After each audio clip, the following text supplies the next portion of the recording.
सकाळी 11:30 वाजेपर्यंतची मतदानाची आकडेवारी समोर मुंबईत 17.73, ठाण्यात 19%, पुण्यात 12.50, तर पिंपरी चिंचवडमध्ये 16.03% आणि नवी मुंबईत 15% मतदान।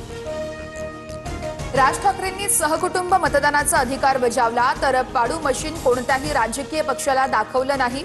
मतदानानंतर शाईऐवजी पेनाचा वापर सुरू, सतर्क रहा, राज ठाकरेंचं आवाहन।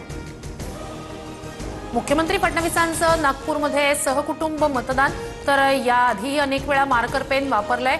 मात्र काही लोक उद्याचा निकाल आल्यावर कशाला दोष द्यायचा याची तयारी करतायत। फडणवीसांचा राज ठाकरेंना टोला। मुंबई महापालिकेसाठी उद्धव ठाकरेंनी सहकुटुंब मतदान केलं, तर दिल्लीतून स्क्रिप्ट येते तसं फडणवीस बोलतात, उद्धव ठाकरेंची टीका। ठाण्यात उपमुख्यमंत्री शिंदेंनी कुटुंबासह बजावला मतदानाचा हक्क, तर 2012 पासून हीच शाई वापरत असल्याचं निवडणूक आयोगानं कळवलं। शिंदेंची प्रतिक्रिया। मुंबईमध्ये मतदानावेळेस बोटावर लावलेली शाई पुसली जात असल्याचा विरोधकांचा आरोप। बोटावर शाई लावण्यासाठी मार्कर पेन वापरला जात असल्याचाही दावा।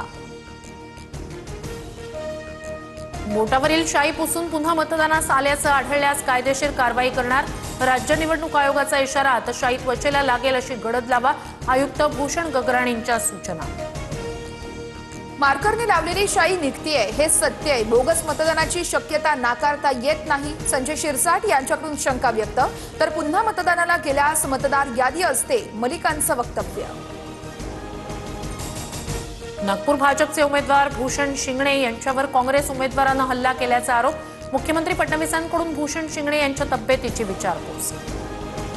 नागपूरमध्ये प्रभाग क्रमांक 31 मधील काँग्रेस उमेदवार शिवानी जाधवांचं कार्यालय जाळलं, भाजप कार्यकर्त्यांनी कार्यालय जाळल्याचा काँग्रेसचा आरोप।